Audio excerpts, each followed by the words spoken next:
자, 이번 시간에 우리 용도 지역에 대해서 같이 공부하시겠습니다. 용도 지역은요, 우리 부동산 공법에서 바로 규제의 가장 기본 출발이 용도 지역 제도가 되겠습니다.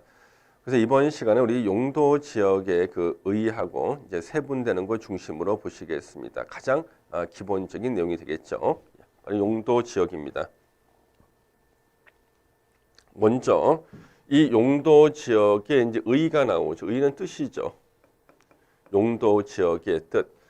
자, 용도 지역이란 토지의 이용 및 건축물의 용도, 건폐율, 용적률 높이 등을 제한함으로써 토지를 경제적 효율적으로 이용하고 공공복리 증진을 도모하기 위해서 서로 중복되지 아니하게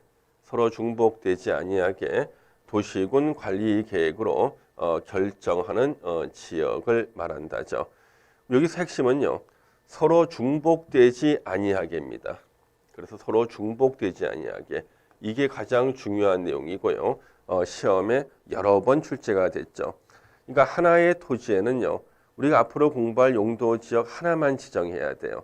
하나의 토지에다 용도 지역 2개 이상을 지정하는 것은 절대 안 됩니다.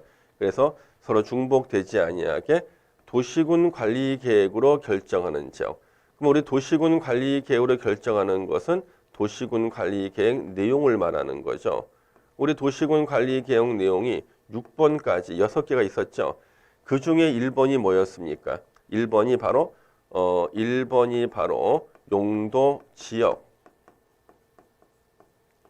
용도 지구 지정이나 변경에 관한 계획이었죠.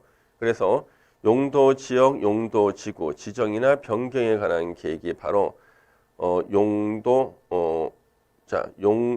도시군 관리 계획 내용 1번이 있었고요. 총 6번, 1번부터 6번까지 있지만 그 중에 1번에 용도 지역, 용도 지구 지정 변경을 도시군 관리 계획으로 결정한다고 돼 있죠. 도시군 관리 계획 내용이니까요. 그래서 서로 중복되지 아니하게 용도 지역은 도시군 관리 계획으로 결정한다. 우리 용도 지역의 지정을 보시면, 자, 이 지정권자도 시험 문제죠. 용도 지역 누가 지정하는가? 지정권자를 계급순으로 쓰는 거예요. 그래서 국토부 장관, 시도지사, 대도시, 시장이 나옵니다. 국토부 장관, 시도지사, 대도시, 시장은 용도 지역 지정이나 변경을요, 도시군 관리 계획으로 결정을 합니다. 그러니까 용도 지역 지정권자는 국토부 장관, 시도지사, 대도시, 시장인데 시험 문제는요, 대도시, 시장 대신에 틀리게네요. 누굴 쓰냐 그러면 시장 군수라고 이렇게 틀리게 쓴다는 거예요. 그래서 시장 군수로 틀리게 쓰는 것이 여기 시험 문제라는 거죠. 그래서 국토부 장관, 시도지사, 대도시, 시장이 용도 지역 지정 변경을 도시군 관리 계획으로 결정합니다. 그러면 이 용도 지역은요, 우리가 참고로 대한민국의 전 국토를 토지의 용도에 따라서 지역을 나눠놓은 게 용도 지역인데, 이 용도 지역 제도는요, 예전에 한 2000년 전에 처음 만들어졌습니다. 한 2000년 전에, 참고로만 들어두세요. 이거 시험에 안 나오겠죠?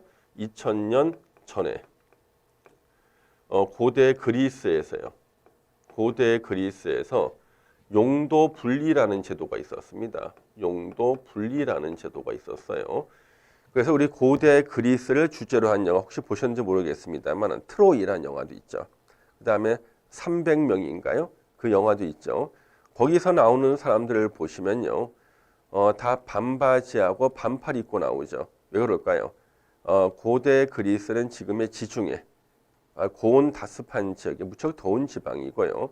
이 고대 그리스는요, 농업 국가입니다. 포도와 올리브를 주로 재배하던 농업 국가예요. 그런데 이 고대 그리스는요, 도시 국가입니다. 아테네라든가 스파르타 같은 도시 국가인데 주로 지금의 이란이죠. 예전에 페르시아하고 주로 전쟁을 하는 겁니다. 그래서 페르시아하고 아테네, 스파르타가 전쟁하는 것이 바로 300명이라는 영화잖아요. 근데 이 고대 그리스의 특징은요, 민주주의가 처음 생긴 나라가 고대 그리스입니다. 그래서 이건 다 투표로 선정했어요. 그래서 군대의 장군도 투표로 자유시민인, 노예가 아닌 자유시민인 그 남성이 투표로 군대의 장군도 뽑고, 그때는 종이가 없었기 때문에 조개 껍데기에다가 이제 써서 투표하는 거죠. 그래서 모든 걸 다 성인 남자가, 예, 자유시민이 투표하는 거고요. 여자하고 노예는 투표권이 없었습니다.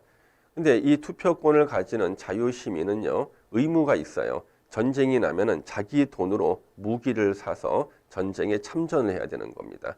자기 돈으로 사야 돼요. 그래서 돈 많은 시민은 명품 무기를 쓰는 거죠. 칼하고 방패도 좋은 거. 좀 가난한 시민은 짝퉁을 쓰는 거죠. 구멍 막 뚫리는 거. 그래서 이 집집마다요, 무기가 다 있는 겁니다. 집집마다. 그래서 문제가 생기는 게요, 대장간 마을에서요, 밤새 망치질을 하는 거예요. 옆에 주택에 잠을 못 잡니다. 분쟁이 생기죠. 주택가하고 대장간 마을하고요. 그럼 말로 싸우는 게 아니라 활도 쏘고 창도 던지고 하는 거죠. 야, 이거 안 되겠다. 또 대장간에서요, 무기를 만드는 대장간에서 폐수를 버립니다. 이 폐수가요, 농지로 흘러들어요. 그래서 포도하고 올리브 나무가 다 말라 죽습니다. 또 분쟁이 생깁니다. 말로 안 싸우죠. 활도 쏘고 창도 던지는 거죠. 이래서 안 되겠다 싶어가지고 그리스의 전 국토를요, 이상하게 이 땅은 겨울에는 좀 따뜻하고 여름엔 좀 시원해요. 집을 짓고 살기 좋은 땅이 있습니다. 그 땅이 지금으로 말하면 주거 지역으로 지정하고, 여기는 주택만 지어라. 그 다음에 주택가에서 조금 떨어진 곳에요, 물건을 사고 팔고 할 만한 시장이 필요하죠. 조금 떨어진 곳에다가 여기에서는 우리 시장을 만든다. 지금으로 말하면 상업지역이고요. 여기에서는 밤새 망치질을 해도 괜찮은 곳이다. 좀 주거지에 좀 떨어진 곳, 소음이 들리지 않을 만한 곳에다가 지금으로 말하면 공업지역을 지정해서 거기서 이제 대장간이 운영이 되고, 그 다음에 여기는 이상하게 나무가 잘 자라요. 열매도 잘 열리고, 거기가 지금으로 말하면 농림지역인 겁니다. 여기에서는 주로 농사를 지어라. 이렇게 하는 거죠. 그래서 그리스의 전 국토를 그 토지의 용도에 따라서 지역을 분리한 겁니다. 이게 용도 분리라는 제도고, 이것이 이제 일제시대 때 조선 총독부령으로 조선에 적용이 됐고, 이게 바로 유럽식이죠. 현재 우리나라가 지금 이 용도 지역 제도를 도입하고 있는 겁니다. 그 용도 지역제는 바로 그 토지의 용도에 따라서 지역을 나눠 놓은 것이다. 좀 이해가 되지 않습니까? 이게 바로 용도 지역제의 출발입니다. 핵심은 중복되지 아니하게 지정권자 국토부 장관 시도지사 대도시장이다. 그러면 이 용도 지역의 종류가 나오는데 원칙적 먼저 네 가지가 나옵니다. 도시지역 나오는데, 그래서 용도 지역은 기본적으로 네 개예요. 도시지역, 관리지역, 농림지역, 자연환경 보전지역,